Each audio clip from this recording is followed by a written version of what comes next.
Welcome back to my channel বন্ধুরা।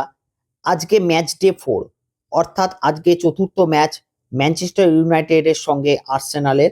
Manchester খেলবে তাদের অ্যাওয়ে ম্যাচ। আমি একটু লিগ টেবিলটা দেখে নিই কত নম্বর পজিশনে কিন্তু ম্যানচেস্টার রয়েছে, কারণ আমি কিন্তু ম্যানচেস্টার ইউনাইটেড নিয়েই খেলছি। 3 ম্যাচ খেলে 6 পয়েন্ট। আগের ম্যাচে লেস্টার সিটির সঙ্গে 1-0 গোলে হারতে হয়েছিল, তার জন্য 3 ম্যাচে কিন্তু 6 পয়েন্ট ম্যানচেস্টারের। তো তোমরা দেখতে থাকো গেমটা কেমন হয়, কারণ যারা আমার আগের ভিডিওগুলো দেখোনি তারা কিন্তু অবশ্যই দেখে নিও সেই সমস্ত ম্যাচে কিরকম কি খেলা হয়েছিল। ম্যানচেস্টার কিন্তু তাদের অ্যাওয়ে জার্সি পরে কিন্তু আজকে মাঠে নামছে কোচ রুবেন আমরিম।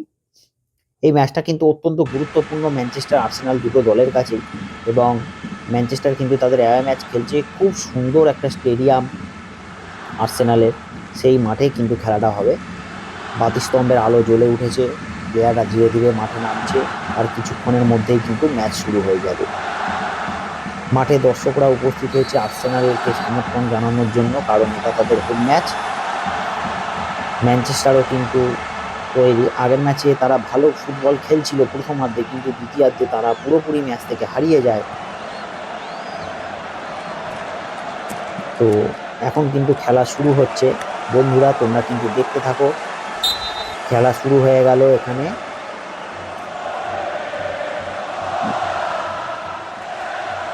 গার্নাচো, সেখান থেকে প্যাট্রিক থেকে ব্রুনো ফার্নান্ডেজ, সেখান থেকে উগাটে, ব্রুনো ফার্নান্ডেজ, সেখান থেকে প্যাট্রিক, কিন্তু বলটা পায়ে লেগে বাইরে চলে যায়। বুকায়ো সাকার পায়ে লেগে বল বাইরে চলে যায় এবং থ্রোইং পায় ম্যানচেস্টার। ম্যানচেস্টার কিন্তু সাদা জার্সি পরে খেলছে আজকে, যেহেতু তাদের অ্যাওয়ে ম্যাচ। অপরদিকে তাদের পরিচিত লাল সাদা জার্সিতে আর্সেনাল খেলছে। গার্নাচো পিছন দিকে দিয়েছে হ্যারি ম্যাগুয়ার আবার সামনে উগার্টেকে দিয়েছে। সেখান থেকে প্যাট্রিক, আলেকজান্ডার গার্নাচো, ভালো ক্রস হেড করার চেষ্টা, কিন্তু ওখানে হেডে বল ক্লিয়ার করে দিয়েছে। বল পেয়ে গেছে গার্নাচো, রিসিভিংটা ভালো হলো না। এই উগার্টে প্লেয়ারটার দিকে কিন্তু লক্ষ্য রাখতে হবে, কারণ এই প্লেয়ারটা কিন্তু ডিফেন্সের সামনে দাঁড়িয়ে কিন্তু পুরোপুরি নেতৃত্ব দিচ্ছে। ম্যানচেস্টার কিন্তু একদম ভালো বল পেয়ে গেছে কাই হাভার্টজ এবং বুকায়ো সাকা, সেখান থেকে কিন্তু একদম সেখান থেকে কিন্তু সুন্দর গোলে ফিনিশ করে দিয়ে চলে গেল বুকায়ো সাকা। এগিয়ে গেল আর্সেনাল 15 মিনিটে বুকায়ো সাকার করা গোলে। ম্যানচেস্টারের ডিফেন্স কি করছিল এখানে বোঝা গেল না। উচ্ছ্বসিত আর্সেনালের সমর্থকেরা, উচ্ছ্বসিত আর্সেনালের প্লেয়াররা, তারা কিন্তু ম্যাচের প্রথমেই কিন্তু একটা গোল তুলে নিয়েছে প্রথম কোয়ার্টারের মধ্যেই। এখানে ম্যানচেস্টারের ডিফেন্স কি করছিল সেটা কিন্তু পরিষ্কার নয়। হাভার্টজ কিন্তু নিজেও গোলটা করতে পারত, কিন্তু সে বুকায়ো সাকার উদ্দেশ্যে বলটা বাড়িয়ে দিয়েছিল এবং সাকা ইন স্টেপে জালে জড়িয়ে দিল বলটা। খেলা আবারও শুরু হলো। পিছিয়ে পড়লো ম্যানচেস্টার অ্যাওয়ে ম্যাচে। ম্যানচেস্টার কিন্তু আগের ম্যাচে ডিফেন্সের দোষে কিন্তু গোল খেয়েছিল, এই ম্যাচেও কিন্তু তার অন্যথা হলো না। এভাবে বারবার ডিফেন্সিভ ল্যাপসে যদি গোল খায় তাহলে কিন্তু কামব্যাক করা ভীষণই মুশকিল হয়ে পড়বে। ডিফেন্সটা কিন্তু ম্যানচেস্টারকে বেশ কিছু বছর ধরেই কিন্তু ভোগাচ্ছে, যার জন্য তারা কিন্তু কোনো খেতাব ঘরে তুলতে পারছে না। ম্যানচেস্টারের মতন এত বড় একটা দল, বিশ্বজুড়ে তাদের সদস্য সমর্থক, সেখানে এইরকম পারফরমেন্স সত্যি খুব হতাশাজনক। বল কেড়ে নিয়েছে নওশাদ, হয়লুন কিন্তু বলটা বাড়ালো হলেও কিন্তু বলের নাগাল পেল না হয়লুন। গোলকিপার ডেভিড রায়া কিক নিচ্ছে। মিকেল মেরিনো, সেখান থেকে গ্যাব্রিয়েল মার্টিনেলি, বল পেয়ে গেছে উগার্টে। আমার দিয়ালো, সেখান থেকে গার্নাচো দেখছে কি করা যায়, উঠছে বল নিয়ে, কিন্তু গার্নাচো কাছ থেকে বলটা কেড়ে নিয়েছে। আবারও উগার্টে, সেখান থেকে জিগজি বল পেয়েছে, জিগজিকে সেন্টার করবে, কিন্তু জিগজি বলটা নিয়ে বাইরে চলে গেল। সঠিক সময়ে কিন্তু বলটা ছাড়তে হবে। ম্যানচেস্টারকে প্রথমার্ধেই কিন্তু খেলায় ফিরতে হবে, নাহলে কিন্তু দ্বিতীয়ার্ধে আরও কঠিন হয়ে পড়বে ম্যাচটা তাদের জন্য। এখান থেকে বাঁদিকে উইং থেকে বল নিয়ে উঠছে লুইস, বল কেড়ে নিয়েছে, কিন্তু এখানে কর্নার। ম্যানচেস্টারের প্লেয়াররা কিন্তু মানে অযথা ভুল করে বসছে, বোঝা যাচ্ছে না তারা কেন এতটা চাপে পড়ে যাচ্ছে, সেটা কিন্তু ঠিক বোঝা যাচ্ছে না। নওশাদ সেখান থেকে বল বাড়িয়েছে আমাদ বল কিন্তু মিসপাস করে ফেললো। হয়লুনকে দেওয়ার চেষ্টা করেছিল কিন্তু বিপক্ষ খেলোয়াড়ের পায়ে লেগে বলটা কিন্তু মিসপাস হয়ে যায়। আর্সেনাল কিন্তু ছোট ছোট পাসে কিন্তু খেলছে এবং তাদের মিস পাসের সংখ্যা কিন্তু অনেকটাই কম, যেটা কিন্তু ম্যাচে তফাৎ গড়ে দিচ্ছে। আমি বারবার বলছি ম্যানচেস্টারকে কিন্তু মিস পাসের সংখ্যা কমাতে হবে, কোচকে এই নিয়ে আরো অনেক কাজ করতে হবে। বলতে বলতে আবারও মিস পাস, কিন্তু এখানে রেফারির মাসি হাফ টাইমের খেলার ফলাফল আর্সেনাল 1 ম্যানচেস্টার ইউনাইটেড 0। পিছিয়ে পড়েছে ম্যানচেস্টার তাদের অ্যাওয়ে ম্যাচে। খেলা শুরু হয়ে গেল দ্বিতীয়ার্ধের। সাদা জার্সি পরিহিত ম্যানচেস্টার এবং লাল সাদা জার্সি পরে খেলছে আর্সেনাল। এই মুহূর্তে বুকায়ো সাকার 15 মিনিটের করা গোলে এগিয়ে রয়েছে আর্সেনাল 1-0 গোলে। হয়লুন নওশাদ সেন্টার করেছে জিগজি, কিন্তু বলটা পেল না। এখানে রেফারির সিদ্ধান্ত কিন্তু কর্নার নিচ্ছে ব্রুনো ফার্নান্ডেজ। বক্সে ভাসিয়েছে কিন্তু না, ওখানে বল কিন্তু ক্লিয়ার হয়ে গেল।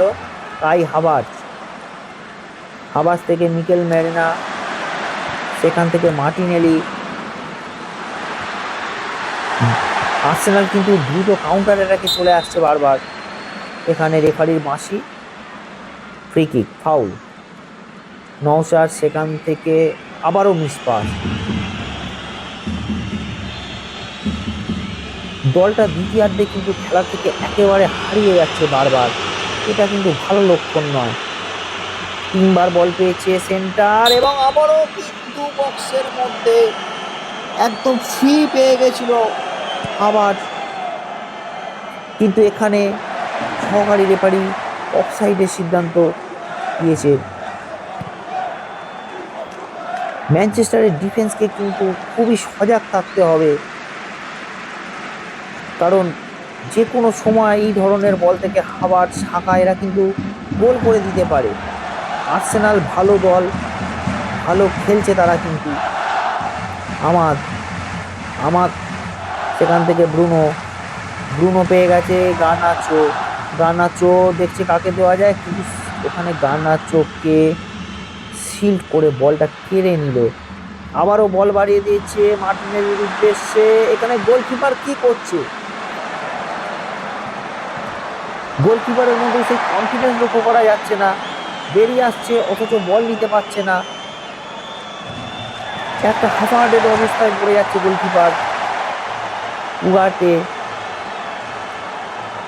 বল কিন্তু কেড়ে নিয়েছে। গ্যাব্রিয়েল মার্টিনেলি, লুইস ওডেগার্ড এবং হাভার্টজ বল পেয়ে গেছে 1-1 এবং বারবার যে কথাটা বলছিলাম, ম্যানচেস্টারের ডিফেন্স অত্যন্ত ছন্নছাড়া।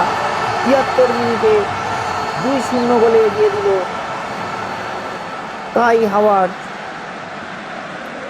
ম্যানচেস্টারের ডিফেন্স বলতে গেলে একেবারে দাঁড়িয়ে দেখলো, ফাঁকায় গোলটা করে গেল, কিন্তু আবার সেই 29 নম্বর জার্সিধারী খেলোয়াড়, এখানে গোলকিপারের কিছুই করার ছিল না। খেলা শুরু করলো ম্যানচেস্টার আবার। হয়লুন আবারও মিস পাস। উগাটে পেয়ে গেছে বল, হয়লুন সেখান থেকে নওশাদ সেন্টার রেখেছে জিগজির উদ্দেশ্যে, কিন্তু না, ওখানে বল ক্লিয়ার করে দিয়েছে সাকা। এই উগাটে বলে ছেলেটি যতটুকু পারছে ডিফেন্সের প্রাচীর হয়ে দাঁড়াচ্ছে, কিন্তু উগাটের কাছ থেকে বলটা বেরিয়ে যাওয়ার পরেই কিন্তু ডিফেন্স একেবারে ছন্নছাড়া হয়ে পড়ছে, তারা বুঝতে পারছে না যে তারা কি করবে। আবারও কিন্তু আর্সেনাল ছোট ছোট পাসে উঠছে, লং বল বাড়িয়েছে মার্টিনের নির্দেশে, কিন্তু এই বলটা পাবে না।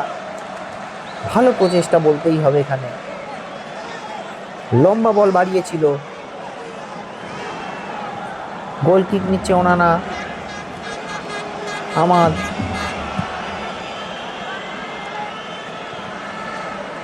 এখানে নওশার বল কেড়ে নিয়েছে, আমাদ,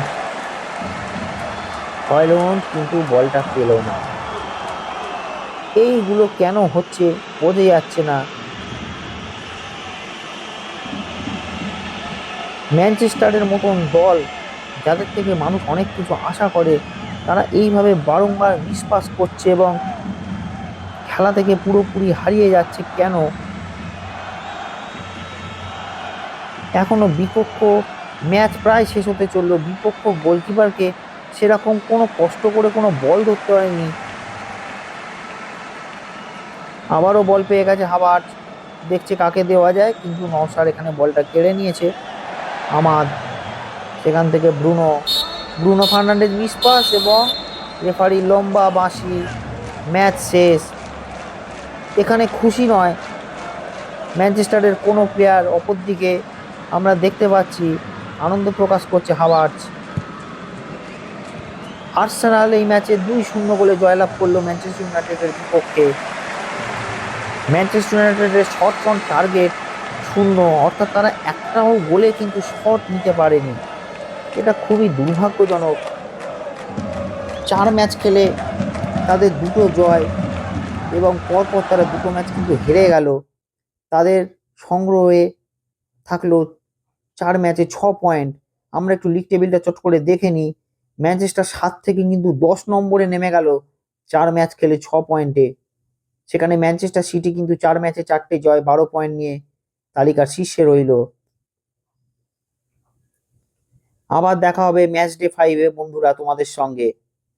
যদি ভালো লাগে তাহলে চ্যানেলটাকে সাবস্ক্রাইব করে পাশে থেকো, যাতে করে তোমরা পরের ম্যাচটাও কিন্তু দেখতে পাও।